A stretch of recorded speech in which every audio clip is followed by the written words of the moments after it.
Hello बच्चों, students. सबसे पहले तो MP board 12th class 10th class के रिजल्ट्स आ गए बच्चों।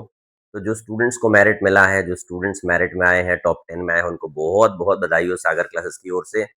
और स्टूडेंट्स जिन्होंने सागर के इस चैनल के साथ पढ़ाई की है, सागर क्लासेस के साथ जीरो टू टॉपर वाली सीरीज के साथ पढ़ाई करके टॉप किया है स्टूडेंट्स, उनको बहुत बहुत बधाई हो बच्चों। बट केवल क्या यहीं तक बात करनी है? नहीं बच्चों, जो स्टूडेंट्स को किसी ना किसी कारण से इस वाले एग्जाम में सक्सेस अपने अकॉर्डिंग नहीं मिली है, जो वो एक्सपेक्ट कर रहे थे उतने मार्क्स उनके नहीं आए हैं, तो मुझे ऐसा लगता है कि अब उनके बारे में सोचना बहुत ज़रूरी हो गया है। और अब हम उसी दिशा में आगे बढ़ रहे हैं बच्चों। तो हो ना हो, अभी जब एग्जामिनेशन हमारे पास सेकेंड अटेम्प्ट का मौका मिला है, जिन बच्चों को सक्सेस नहीं मिला, लाइक जो बच्चों के मार्क्स कम आए हैं, उनको इम्प्रूवमेंट के लिए, श्रेणी सुधार के लिए बात करनी है, या जो कुछ बच्चे फेल हो गए हैं किसी कारण से, वो बच्चे भी निराश नहीं हो बच्चों। अगर हम जीरो टू टॉपर वाली सीरीज को लेकर के जो हम आगे बढ़ रहे थे, तो जीरो टू टॉपर में हम टॉपर बना चुके हैं बच्चों। 2026 के रिजल्ट्स आउट हो गए, सागर के टॉपर को आप देखोगे कि मार्क्स क्या है बच्चों। क्या आपको किसी कारण से अगर सफलता अपने अनुरूप नहीं मिली है, तो हम आपको टॉपर बनाने के लिए अभी भी तैयार हैं। हमारे पास दूसरा मौका है बच्चों, मई में होने वाले एग्जामिनेशन की, जो कि मई में डेट क्या है, 12 मई को एग्जाम शुरू हो रहा है। फिजिक्स का पेपर अगर 12 मई को है बच्चों, तो 12 मई को हम फिजिक्स में क्या करने वाले हैं, इसी को लेकर के आपको सब सामने दिख रहा है बच्चों। तो स्टार्ट करते हैं आज का वो वीडियो, जिसमें वो सारे इंपॉर्टेंट क्वेश्चंस हम डिस्कस करने वाले हैं जो आपके लिए बहुत जरूरी हैं। जो एग्जाम में आप करके आओगे, आपके बहुत शानदार मार्क्स आएंगे बच्चों। बिल्कुल भी नेगेटिव नहीं होना है, सागर क्लासेस का आपके साथ साथ है। शुरुआत करते हैं बच्चों एक नई जर्नी की। तो स्टूडेंट्स,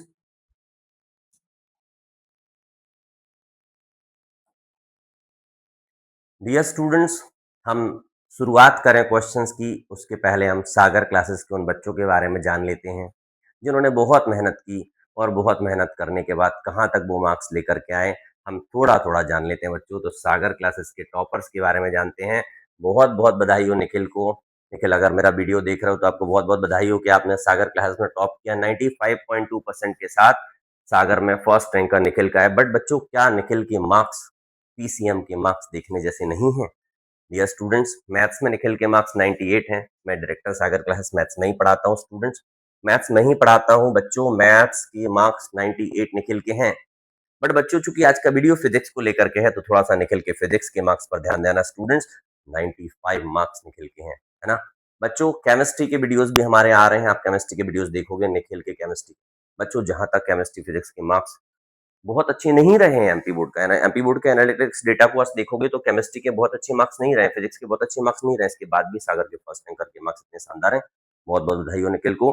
बच्चों, सागर के अगर सेकंड रैंकर की बात करूं, दिशा शर्मा। अच्छी बात यह है स्टूडेंट्स, निखिल की बात अगर करूं तो निखिल इंग्लिश मीडियम का स्टूडेंट था निखिल। बच्चों, निखिल हमारा फर्स्ट रैंकर है, इंग्लिश मीडियम का स्टूडेंट्स है बच्चों। लेकिन आज जब आप हिंदी मीडियम के चैनल पर हैं, तो सागर के हिंदी मीडियम के फर्स्ट रैंकर के साथ मिले दिशा शर्मा को बहुत बहुत बधाई हो। दिशा, हिंदी मीडियम की टॉपर आप हैं, और हिंदी मीडियम के बाद मैथ्स में 100/100 के साथ शुरुआत की है दिशा ने। बहुत शानदार दिशा।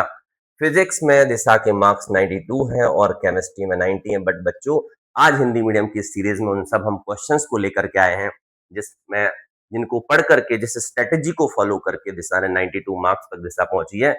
तो बच्चों, हम आपको भी सेकेंड अटेम्प्ट में 92 या 90 प्लस तक पहुंचाएंगे प्यारे बच्चों। तो आपको उन क्वेश्चंस के साथ आज शुरुआत करनी है। तो सबसे पहले सागर के फिजिक्स के इस वीडियो में हम आपको क्या लेकर के आए हैं बच्चों? 2 मार्क्स क्वेश्चन की शुरुआत करते हैं बच्चों। 2 मार्क्स क्वेश्चन की। बच्चों, 2 मार्क्स क्वेश्चन का मीनिंग ये रहा कि हमको 2 मार्क्स क्वेश्चन में करना क्या है बच्चों। 2 मार्क्स क्वेश्चन में हम शुरुआत करते हैं 2 मार्क्स क्वेश्चन की। तो बच्चों, 2 मार्क्स क्वेश्चन को शुरुआत करते हैं। देखिएगा, 2 मार्क्स के क्वेश्चन हम शुरुआत करने वाले हैं। तो यहाँ पर कुछ क्वेश्चन दिए हैं, बट हम वन बाय वन उन क्वेश्चन को डिस्कस करने वाले हैं, उनके आंसर्स डिस्कस करने वाले हैं बच्चों। तो अभी शुरुआत में 2 मार्क्स के साथ शुरुआत करते हैं, देन 3 मार्क्स, 4 मार्क्स, और लगभग पूरे फिजिक्स के इंपॉर्टेंट क्वेश्चन डिस्कस करेंगे बच्चों। मतलब हम सेकेंड अटेम्प्ट में भी आपको इस मार्क्स तक ले जा सकते हैं, अगर आप हमारे साथ इस चैनल पर बने रहते हो, सीखते हो, समझते हो, आगे बढ़ते हो बच्चों, तो डेफिनेटली आप आगे बढ़ोगे। आगे बढ़ते हैं बच्चों।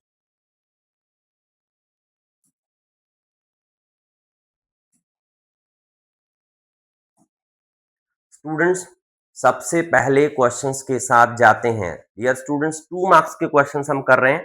बट यूनिट वाइज, मतलब कि आपको पहले चैप्टर के पहले क्वेश्चंस के साथ शुरुआत कराते हैं।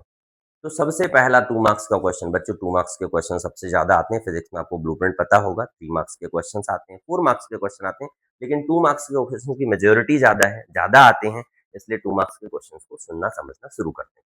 सबसे पहला क्वेश्चन है विद्युत फ्लक्स क्या है? डियर स्टूडेंट्स, विद्युत फ्लक्स क्या है? इसका मात्रक बताइए। तो आपको बहुत ध्यान रखना है कि अगर 2 मार्क्स का क्वेश्चन पूछा जा रहा है ना, तो आपको विद्युत फ्लक्स लिखने का 1 नंबर है और ऐसा ही मात्रक लिखने का 1 नंबर है। तो ना ऐसा नहीं करना है कि ऐसा ही मात्रक आप छोड़ दो। बहुत ध्यान से देखो, विद्युत क्षेत्र में किसी भी पृष्ठ से लंबवत गुजरने वाली बल रेखाओं की संख्या याद रखना है। बल रेखाओं की संख्या मतलब विद्युतीय बल रेखाओं की संख्या। जैसे मान लेते हैं कि ये मैंने कोई विद्युत क्षेत्र बनाया या कोई विद्युत क्षेत्र है। इस विद्युत क्षेत्र में यदि मैं इस बल रेखाओं को क्रॉस करा रहा हूँ, तो ये सारी बल रेखाएं कैसे गुजर रही बच्चों? लंबवत गुजर रही। तो विद्युत क्षेत्र में सबसे पहले विद्युत क्षेत्र में वो भी कोई पृष्ठ होना चाहिए। विद्युत क्षेत्र में किसी पृष्ठ से ये लंबवत गुजरने वाली जो बल रेखाओं की संख्या होती है, उससे ही बच्चों हम फ्लक्स कहते हैं। उसको क्या कहते हैं बच्चों? फ्लक्स। लेकिन वो फ्लक्स किसका होगा? इस पृष्ठ का होगा, ठीक है ना। आपको पृष्ठ का फ्लक्स जब आपने कैलकुलेट कर लिया है, निकाल लिया है, तो फ्लक्स का फॉर्मूला याद कर लेना बच्चों। इलेक्ट्रिक फ्लक्स है ना, विद्युत फ्लक्स क्या होता है formula? E dot D S. आपने पढ़ा होगा, जो डॉट प्रोडक्ट होता है उसे कहते हैं क्या? अदिश गुणनफल। क्या कहते हैं बच्चों? अदिश गुणनफल। इसका मतलब है कि विद्युत फ्लक्स कौन सी राशि है बच्चों? अदिश राशि। आपको याद रखना, विद्युत फ्लक्स कौन सी राशि है? अदिश राशि है बच्चों, क्योंकि डॉट प्रोडक्ट हो रहा है। अब आपने डॉट प्रोडक्ट के बाद फॉर्मूला पढ़ा होगा कि ई डॉट डी एस तो क्या होता है? E D S cos theta. ठीक है ना स्टूडेंट्स, आपको बहुत कॉन्सेप्ट पर ध्यान देना, क्योंकि इनसे आप केवल 2 मार्क्स के क्वेश्चन नहीं सीख रहे हो मेरे साथ, आपको एमसीक्यूज भी बनेंगे और इस बार कुछ कुछ बच्चों को एमसीक्यूज की बड़ी परेशानी हुई, आपको नहीं होने वाली। तो आप ध्यान रखो, विद्युत क्षेत्र के किसी पृष्ठ से गुजरने वाली इन सारी लंबवत बल रेखाओं की संख्या को इस पृष्ठ का क्या कहते हैं? फ्लक्स कहते हैं। फ्लक्स एक कौन सी राशि है बच्चों? अदिश राशि। एमसीक्यूज में पूछा जाएगा अदिश राशि। कभी कभी अलग से एमसीक्यूज में पूछते हैं कि बताइए इसका मात्रक क्या है। बच्चों मात्रक कैसे निकालते देखिएगा। विद्युत क्षेत्र की तीव्रता का जो मात्रक है वो है न्यूटन प्रति कूलम। क्या है? न्यूटन प्रति कूलम। सही है ना बच्चों। ये क्या है? क्षेत्रफल। क्या है? क्षेत्रफल। क्षेत्रफल का क्या होता है? Metre square. क्या होता है बच्चों? कॉस थीटा का कोई मात्रक नहीं होता, आपको याद होना चाहिए। तो एक तो newton metre square, newton metre square पर कूलम है आंसर। न्यूटन मीटर स्क्वायर पर कूलम है, न्यूटन मीटर स्क्वायर प्रति कूलम। क्लियर बच्चों। और दूसरा क्या है? Volt metre. आपको याद रखना है, इस बार तो पेपर में वोल्ट मीटर पूछ लिया था। अरे भाई, मैजदा कॉलम में विद्युत फ्लक्स लिखा था, राइट साइड ये नहीं लिखा था, बच्चे ढूंढते रह गए। वोल्ट मीटर, तो आपको वोल्ट मीटर भी याद रखना। क्लियर बच्चों, आगे बढ़ो। दूसरे क्वेश्चंस में लिखा है विद्युत द्विध्रुव आघूर्ण क्या है? विद्युत द्विध्रुव आघूर्ण। अब विद्युत द्विध्रुव आघूर्ण के पहले आपको विद्युत देखिएगा, मैं उन बच्चों को पढ़ा रहा हूँ जो फर्स्ट अटेम्प्ट दे चुके हैं, सेकंड अटेम्प्ट देने वाले हैं, जो नए और फ्रेश बैच के स्टूडेंट्स और डियर स्टूडेंट्स, उनके लिए अलग से वीडियो आएंगे। जीरो टू टॉपर सीरीज का हमारा प्लेलिस्ट है, उसको देखिएगा, उसमें नए नए वीडियोस आएंगे, बट वो आपके लिए आएंगे जो सेशन 26 27 के स्टूडेंट्स हैं। बट ये स्पेशली वीडियो सेकंड अटेम्प्ट वाले बच्चों के लिए है, जो एक बार पढ़ चुके हैं बच्चों। तो ध्यान दीजिएगा कि विद्युत द्विध्रुव आघूर्ण क्या होता है। हमने क्या पढ़ा था बच्चों विद्युत द्विध्रुव आघूर्ण में? विद्युत द्विध्रुव आघूर्ण में आपको ध्यान रखना है, मान लेते हैं कि यहाँ पर कोई दो आवेश है, एक प्लस क्यू आवेश है और एक माइनस क्यू आवेश है। बच्चों अगर प्लस क्यू और माइनस क्यू आवेश की बात की जाए, तो आपको पता होना चाहिए कि जब समान परिमाण के, किसके? समान परिमाण के दो दो विजातीय आवेश एक दूसरे से अल्प दूरी पर रखे होते हैं। एक दूसरे से क्या रखे होते हैं? अल्प दूरी पर। बच्चों अगर एक दूसरे से अल्प दूरी पर रखे होते हैं, मान लेते हैं कि मैं बोलता हूं कि प्लस क्यू और माइनस क्यू दोनों समान परिमाण के हैं, लेकिन एक प्लस वाला है और एक माइनस वाला है, बहुत पास रखे होते, तो इसको तो विद्युत द्विध्रुव कहते हैं। ध्यान रखिएगा, विद्युत, बच्चे ये लिख देते विद्युत द्विध्रुव कहते हैं ना इसको। तो आपसे विद्युत द्विध्रुव आघूर्ण पूछा गया, तो आघूर्ण की परिभाषा क्या है बच्चों? आघूर्ण होता है P बराबर Q इंटू टूएल। P बराबर Q इंटू टूएल। देखिएगा लिखा तो है सर के पास, लेकिन सर समझा रहे हैं ना कि आपके दिमाग में बैठ जाए। तो ये विद्युत द्विध्रुव होता है, लेकिन ये विद्युत द्विध्रुव आघूर्ण है बच्चों। आघूर्ण की परिभाषा बनाने के लिए आपको याद क्या रखना है कि विद्युत द्विध्रुव आघूर्ण किसके बराबर है बच्चों? आवेश और उनके बीच की दूरी। तो आपको ध्यान रखना है, ये विद्युत द्विध्रुव है, उसका कोई एक आवेश लेना बच्चों, एक आवेश। तो मैंने प्लस क्यू और माइनस क्यू में से क्या लिया? एक आवेश। और उनके बीच की क्या ले ली? दूरी ले ली। उनके बीच की क्या ले ली? दूरी ले ली। ये रहा, ये आवेश है और ये बीच की दूरी ले ली, और उनका क्या कर रहा? गुणनफल कर दिया बच्चों। तो आवेश और दूरी का गुणनफल करा, तो विद्युत द्विध्रुव आघूर्ण आ गया। क्लियर बच्चों, अब आपसे पूछा गया मात्रक बताइए। डियर स्टूडेंट्स, आपको मात्रक पता करना है बच्चों, क्या होना चाहिए सर इसका मात्रक? देखते हैं। अभी सिखाया था मैंने मात्रक बनाना, यहाँ देखिएगा ध्यान से। सबसे पहले आवेश का मात्रक क्या है? कूलम, ठीक है ना बच्चों? और दूरी का मात्रक क्या है? मीटर। तो डियर स्टूडेंट्स, कूलम मीटर होगा आंसर। आया समझ? कूलम मीटर होगा बच्चों। तो 2 मार्क्स के क्वेश्चन फर्स्ट यूनिट के वेरी इंपॉर्टेंट है बच्चों, ध्यान से देखिएगा। आगे बढ़ते हैं बच्चों।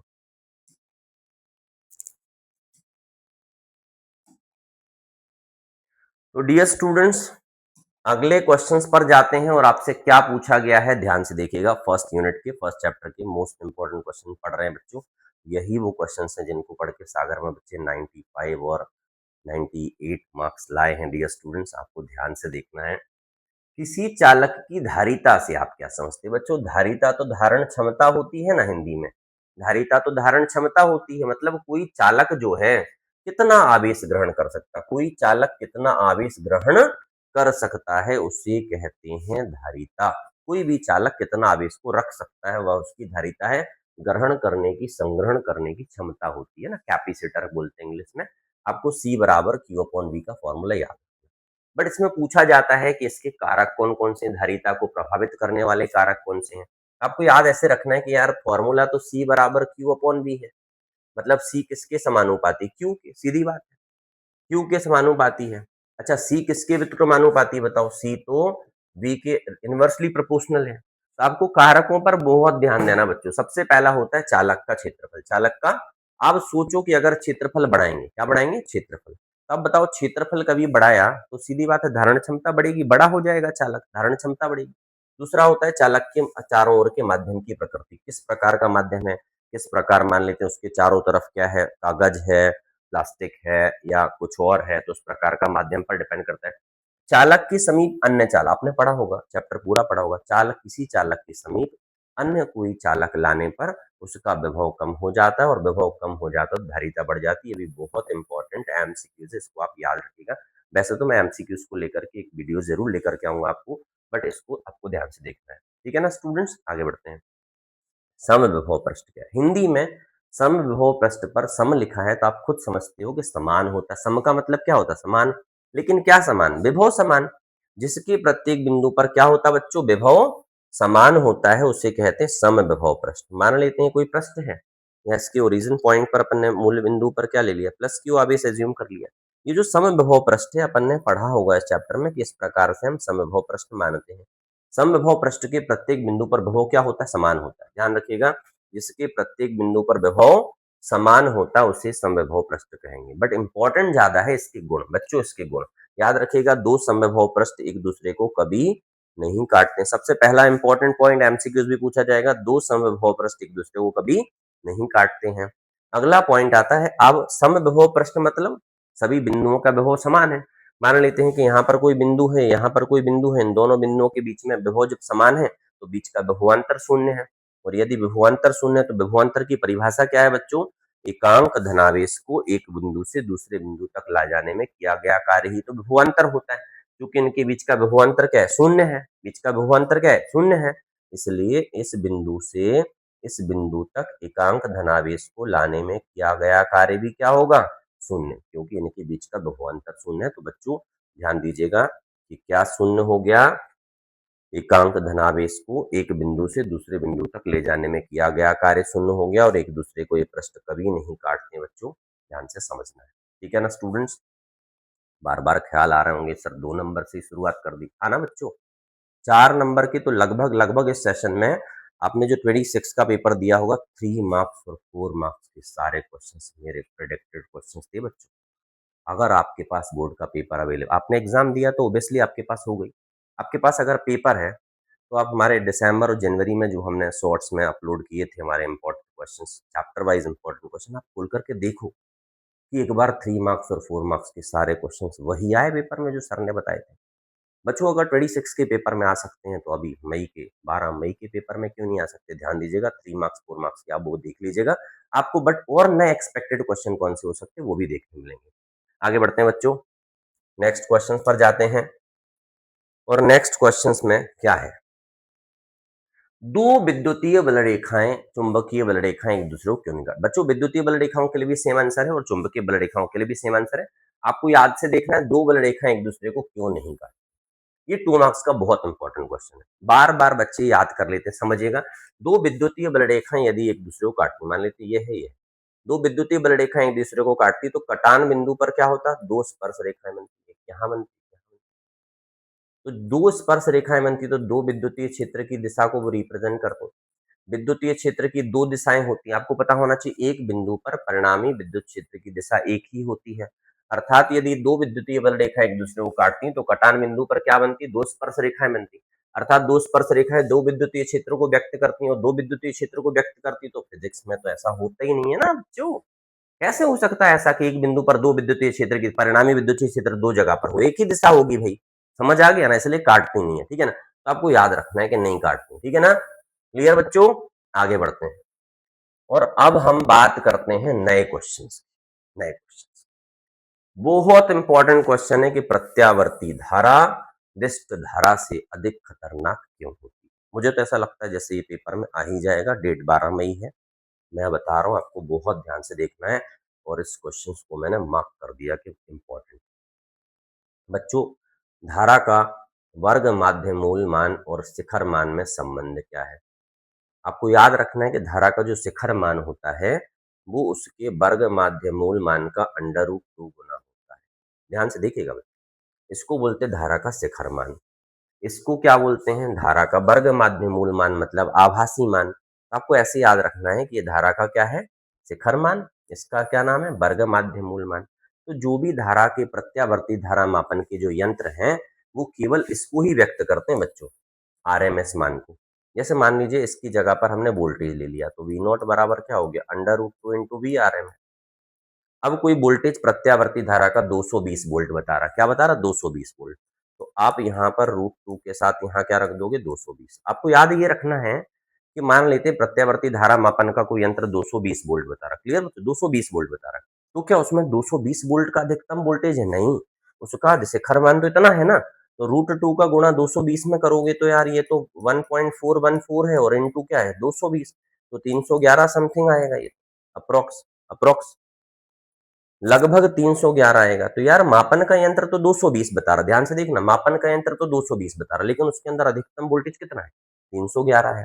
बच्चों, अगर बात करी जाए डिस्ट धारा की, डिस्ट धारा अगर 220 वोल्ट बतला रहा है तो उसके अंदर 220 वोल्ट, इसका मतलब है समान वोल्टेज की डिस्ट धारा और प्रत्यावर्ती धारा की यदि तुलना की जाए तो प्रत्यावर्ती धारा में ज्यादा वोल्टेज है, डिस्ट धारा में उतना ही वोल्टेज है जितना वो बतला रहा है। इसलिए खतरनाक कौन है? डिस्ट धारा। क्लियर हुआ बच्चों? खतरनाक कौन है? डिस्ट धारा। बाकी आपको पता होना चाहिए कि प्रत्यावर्ती खींच लेती शरीर को, ये धक्का देती, जो भी ये सब पढ़ लेना। बट मेन आंसर ये है फिजिक्स में आपको जो लिखना है, ठीक है ना बच्चों? आगे बढ़ते हैं, नेक्स्ट क्वेश्चन पर जाते हैं। आपको बार-बार लगने लग गया होगा कि 2 मार्क्स से ही क्या टॉप करने वाले हैं।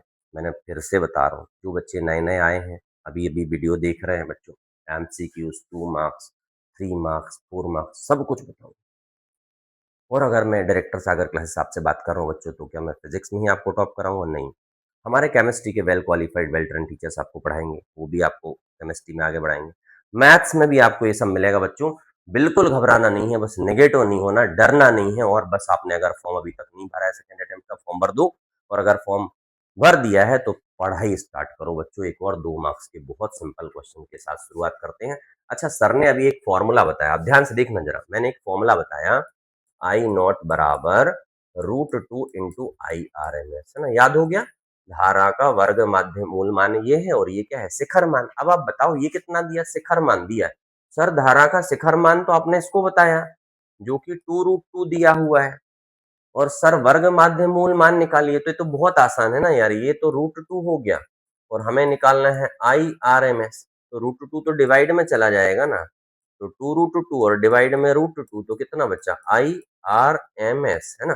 ये रूट 2 से रूट 2 क्या हो गया? कैंसिल। तो बच्चों ये तो 2 आ गया ना। अरे समझ आ रहा है ना? हाँ सर आ गया। एम्पियर लिख देना, लेकिन 2 एम्पियर, ठीक है ना? बहुत आसान है। कभी एग्जाम में शिखर मान दे देंगे, कभी आपको वर्ग माध्य मूल मान दे देंगे तो ना आपके कॉन्सेप्ट क्लियर होना चाहिए, जो कि मैं आपकी क्लियर करने की कोशिश कर रहा हूँ इतने कम समय में। ठीक है ना बच्चों? आगे बात करते हैं। बच्चों अब हमें ट्रांसफार्मर से संबंधित एक क्वेश्चन मिल गया। ट्रांसफार्मर में आपको एक फॉर्मूला याद ही कर लेना है कि ट्रांसफार्मर का फॉर्मूला क्या होता है। ट्रांसफार्मर चाहे ऊंचाई हो चाहे अपचाई हो, क्या करना बच्चों, V S upon V P equal to N S upon N P equal to I P upon I S. Students ऐसे याद रखना बच्चों, वोल्टेज और जो ये कुंडली में फेरों की संख्या वो सेम है। यहाँ पर ऐसे, यहाँ पर भी ऐसे, यहाँ पर पी है, यहाँ पर भी पी है, लेकिन धारा उल्टी होती है। हमारे न्यूमेरिकल में क्या कह दिया, इस पर फोकस करते हैं। जो वोल्टेज है वो 11,000 से 440 वोल्ट में परिवर्तित हो। इसका मतलब बच्चों प्राथमिक वोल्टेज कितना था, प्राथमिक वोल्टेज कितना था, पहले तो यही था, तो ये क्या था, वी पी, और बाद में 440 हो गया तो ये क्या है, वी एस। अब प्राथमिक कुंडली में फेरों की संख्या कितनी है, यार सर 8,000 दिख रहा है, हाँ, तो इसको क्या बोलेंगे, प्राथमिक तो आप जानते हो ना, एनपी, एनपी। द्वितीयक कुंडली में फेरों की संख्या निकालना है तो एनएस। अरे समझ आ रहा है ना? हाँ, थोड़ा थोड़ा कमेंट्स करके बता देना कि सर मुझे तो बहुत मजा आने लग गया आपके साथ, ठीक है ना। अब क्या करें देखो धारा का मान नहीं दिया तो इस फॉर्मूले की भी जरूरत नहीं है, लेकिन अगला न्यूमेरिकल होता तो जरूरत। अभी तो आप क्या करो, इतना से ही बस सॉल्व कर लो। देखो वीएस कितना दिया है, देख लो 440 है ना, वीपी कितना दिया है 11,000। बोले सर पूरा सॉल्यूशन लिखा है, फिर आप क्यों कर रहे हो? मैं आपको बता रहा हूँ आपको कैसे करना है, यहाँ तो लिखा हुआ है, जो समझदार बच्चे फटाफट देख के वो लिख करके बैठ गए होंगे ना, बट मुझे तो उन बच्चों को सिखाना है, प्यारे बच्चों जिनको नहीं बनता, जो किसी कारण से परेशान हो गए, दुखी हो गए, नहीं हो पा रहा है, मैं उनको पूरा सॉल्यूशंस बताने की कोशिश करूंगा बच्चों, और अपन को आगे बात करनी है, ठीक है ना। देखते हैं क्या करना है बच्चों, शुरू करते हैं, स्टार्ट करते हैं। एनएस दिया है क्या, यार एनएस तो मुझे निकालना है। एनपी दिया है क्या, हाँ एनपी तो 8,000 है। अब देखो जो बायो के बच्चे मैथमेटिकल कैलकुलेशन में वीक हो वो थोड़ा ध्यान से देखिएगा। ऊपर 44 है, नीचे 1100 है, ये 8,000 ऊपर जाएगा, कहाँ जाएगा, ऊपर। यहाँ पर क्या है, एनएस, ठीक है। अगर समझ नहीं आया तो और समझ लो एक बार, देखो क्या करना है, ये 8,000 ऊपर जाएगा, ठीक है, यहाँ एनएस डिवाइड वाला मल्टीप्लाई में जाएगा, ये जीरो जीरो, एक जीरो, ये भी जीरो, ठीक है ना बच्चों। अब क्या करना है, इसको कैंसिल कर लो, 11 को 4 बचेगा, 4 का मल्टीप्लाई 8 से कर लो, 32 हो गया, जीरो लगा दिया, एनएस हो गया। अरे समझ आ गया, 320। अच्छा इसका कोई मात्रक नहीं है तो फेरों की संख्या है बच्चों, लास्ट में बढ़िया लिखना कि हाँ देखो। स्टूडेंट्स आगे बढ़ते हैं, न्यू क्वेश्चंस को करते हैं बच्चों। एक विद्युत बल्ब में, अच्छा ये सब है ना मोस्टली न्यूमेरिकल्स, रिपीटेड न्यूमेरिकल है, कुछ कुछ न्यूमेरिकल कुछ आंकिक प्रश्नों को हम लेकर के आए हैं जिनको हमें लगता है कि आएंगे, लेकिन ये तो बोर्ड का प्रीवियस ईयर का क्वेश्चन है बच्चों। तो एक विद्युत बल्ब में 220 वोल्ट आपूर्ति पर 200 वॉट शक्ति, मतलब आपको ध्यान रखना 220 वोल्ट क्या है बच्चों, विभव है। शक्ति मतलब पावर है, शक्ति मतलब क्या है, पावर है। आपको बल्ब का प्रतिरोध ज्ञात करना बच्चों, बल्ब का प्रतिरोध ज्ञात करना है, तो आपको ध्यान से देखना है कि हमें शक्ति का फॉर्मूला क्या है। सर शक्ति का फॉर्मूला तो P बराबर वोल्टेज इंटू करंट पढ़ा था हमने, ठीक है, पढ़ा ही होगा। शक्ति का फॉर्मूला वोल्टेज इंटू करंट है, लेकिन यहाँ तो प्रतिरोध नहीं आया सर, आपने तो बोला प्रतिरोध निकालो, तो अब प्रतिरोध कहाँ से लाएं। तो ओम का नियम पढ़ा था ना बच्चों, ओम का नियम था V बराबर आर आई, V बराबर आर आई। लेकिन हमें वोल्टेज की तो जरूरत पड़ेगी, तो वोल्टेज को गायब नहीं करना है, यहाँ से क्या करना है, आई निकाल दो, V अपॉन आर बराबर आई। एक बात को समझना, यहाँ पर धारा से संबंधित कुछ वैल्यू दी है, नहीं दी है, आई दिया क्या, नहीं दिया, तो हमने क्या करा, यहाँ से आई निकाल लिया। अब P बराबर हो जाएगा वोल्टेज इंटू आई, की जगह पर भी अपॉन आर, देखिएगा जरूरत होती है उसके अकॉर्डिंग फॉर्मूले बनाने पड़ते हैं, वो आप सीखो। स्पेशली बायो वाले जो बच्चे हैं उनको बहुत सीखने की जरूरत होती है कि मैथमेटिकल कैलकुलेशन में कुछ कुछ बच्चे गलत करते हैं बच्चों, तो मैं तो जीरो वाले बच्चे को बिल्कुल सब सिखाता हूँ A to Z। तो आप सीखो, अगर आपका भी मन लग गया तो आप भी सीधा 98 95 क्रॉस करोगे, है ना बच्चों। P बराबर मैंने V स्क्वायर अपॉन आर का फॉर्मूला बना दिया, जो कि इस सोल्यूशन में डायरेक्टली लिखा है, ठीक है ना। बच्चों लेकिन मुझे तो आर निकालना है, क्या निकालना है? आर। तो आर कैसे आएगा? आर तो हो जाएगा वी स्क्वायर ऊपर, आर और पी को एक्सचेंज कर लो तो पी नीचे आ जाएगा, ठीक है। तो मैंने देखो ना प्रतिरोध निकालना था, मैंने वोल्टेज और शक्ति में फॉर्मूला बना दिया। अब मेरा वोल्टेज कितना है? देखो क्वेश्चन में 220 है, कितना है? 220 है, तो 220 इंटू 220 दो बार लिखना है ना, और शक्ति कितनी है? 200। शक्ति कितनी है? 200। तो ये जीरो से जीरो कैंसिल, इस जीरो से ये भी जीरो कैंसिल, ये कितना हो गया? 11। और फिर इंटू कर लो तो ये आ गया। समझ गए ना? बट ओम क्यों लिखना है यार? प्रतिरोध निकाला है तो क्या हो जाएगा? ओम हो जाएगा। प्रतिरोध निकालोगे तो क्या हो जाएगा? ओम हो जाएगा। समझ गए ना? ओम है प्रतिरोध का मतलब। बच्चों आगे बढ़ते हैं। गामा किरणों का स्रोत बताइए। गामा किरणों का स्रोत बताइए। देखो ना यार, इस चैप्टर में तो बहुत सिंपल सी टेबल बनी होती, गामा किरणें, एक्स किरणें सब याद कर लेनी, वही एमसीक्यूज है, वही 2 नंबर का क्वेश्चन। इस चैप्टर के से बहुत फायदा है। अभी मैं गामा की बात कर रहा हूँ, लेकिन एग्जाम में कभी बीटा आ गया, कभी सॉरी बीटा नहीं, एक्स किरणें आ गया, तो आपको ना याद कर लेना है। गामा किरणें कहाँ से मिलती हैं? आपको पता है रेडियोधर्मी पदार्थों से गामा किरणें मिलती हैं। याद है? नाभिकीय अभिक्रियाएं कहीं पर होती हैं, गामा किरणें निकलती हैं। उपयोग आपसे पूछा जाए तो आपको पता है गामा किरणों का उपयोग कैंसर के इलाज में, बायो के स्टूडेंट्स को बहुत अच्छे से याद होगा। बट चूंकि मैथ्स वाले स्टूडेंट्स पढ़ रहे हैं, बेसिक बेसिक कॉन्सेप्ट क्लियर होना चाहिए। खाद्य पदार्थों की संरक्षण में भी गामा किरणों का उपयोग होता है। थ्योरेटिकल क्वेश्चन है, आप ध्यान से पढ़ लीजिए, बट पूरी टेबल याद कर लेना, क्योंकि एमसीक्यूज और 2 मार्क्स का क्वेश्चन यहाँ से आना ही है बच्चों, ठीक है। अगर आपके साथ कोई फ्रेंड सर्कल में ऐसे स्टूडेंट्स हैं जो इंग्लिश मीडियम के स्टूडेंट्स हैं, या बाय डिफॉल्ट कोई इंग्लिश मीडियम के स्टूडेंट्स इस चैनल को देख रहे हैं, तो हमारा इंग्लिश मीडियम का चैनल भी सागर क्लासेस के नाम से है। इसी पर चैनल पर आप नीचे देखोगे, आपको मिल जाएगा, ठीक है ना। आगे,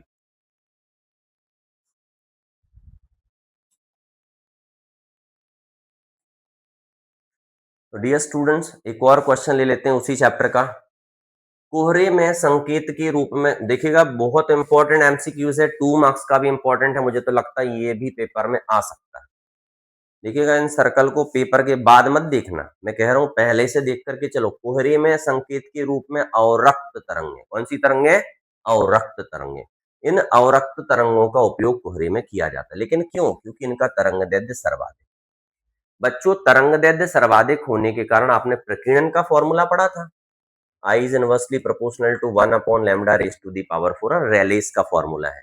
अगर मान लेते हैं तरंगदैर्ध्य सर्वाधिक है, तरंगदैर्ध्य लैम्डा क्या है? सर्वाधिक है, तो प्रकीर्णन क्या होगा? कम होगा। प्रकीर्णन की तीव्रता क्या होगी? कम होगी। याद रखना है, तरंगदैर्ध्य सर्वाधिक, तरंगदैर्ध्य लैम्डा ज्यादा तो आई कम, प्रकीर्णन की तीव्रता कम, और प्रकीर्णन कम होगा तो बिखराव कम होगा, मतलब लंबी दूरी से देखा जा सकता है। तो आपको क्या करना, लंबी दूरी भी चल सकती है, लंबी दूरी में देखा जा सकता है, लंबी दूरी तक जा सकती है। कभी कभी ये भी बोला जाता है कि बताइए खतरे का सिग्नल लाल क्यों होता है, तो ऐसे ही कुछ आंसर खतरे के सिग्नल लाल वाला आपको लिख देना है ना, 2 नंबर, ठीक है। फोटोग्राफी की अंधेरे कक्ष में लाल रंग का प्रकाश क्यों होता है? अभी सर ने क्या पढ़ाया? लाल रंग का तरंगदैर्ध्य क्या होता है बच्चों? ज्यादा होता है। लाल रंग का तरंगदैर्ध्य क्या होता है? ज्यादा होता है। तो फोटोन की ऊर्जा का फॉर्मूला पढ़ा था, ई बराबर एच न्यू, ई बराबर एच न्यू। आपको बात करनी है कि लाल रंग का तरंगदैर्ध्य सर्वाधिक तो आवृत्ति कम। ध्यान रखना, यहाँ पर लैम्डा का फॉर्मूला भी सर बना सकते थे, लेकिन फोटोन की ऊर्जा आपने पढ़ा होगा, ई बराबर क्या होता है? H new. आपको याद रखना है कि आवृत्ति सबसे कम होती है, आवृत्ति सबसे, अगर बच्चों आवृत्ति कम है तो फोटोन की ऊर्जा भी कम है, और अगर फोटोन की ऊर्जा कम है तो ये इफेक्ट भी कम करेगा। क्या करेगा बच्चों? कम इफेक्ट करेगा। किसको? फोटोग्राफिक प्लेट को प्रभावित कम करेगा बच्चों। तो दो चीजें बहुत इंपॉर्टेंट है, लाल रंग का फोटोग्राफी में उपयोग करने का कारण है आवृत्ति कम है। आवृत्ति कम होने से देखिएगा न्यू जो है वो कम है। आवृत्ति कम होने से ऊर्जा कम है फोटोन की, ऊर्जा कम होने से फिल्म को खराब करने के चांसेस भी कम है बच्चों। और अब हम आगे भी बात करते हैं। आप स्क्रीन पर मेरा नाम देख रहे हैं, मैं नीलेश गुप्ता, मेरा कॉन्टैक्ट नंबर देख रहे हैं। अगर आपको कुछ भी कंफ्यूजन है, कुछ परेशानियां हैं, आप मुझे कॉल कर सकते हो, बता सकते हो डियर स्टूडेंट्स। और अब अगर मैं बात करूं कि बहुत पढ़ लिया है स्टूडेंट्स ने, तो उम्मीद है कि आपको वीडियो में मजा आया होगा, अच्छा लगा होगा। चूंकि आपको भी टॉपर बनना है बच्चों, तो अगले वीडियो पर जरूर जाइएगा। अगर चैनल को सब्सक्राइब नहीं किया है तो प्लीज़ कर लीजिएगा। मिलते हैं अगले वीडियो में। बाय बच्चों।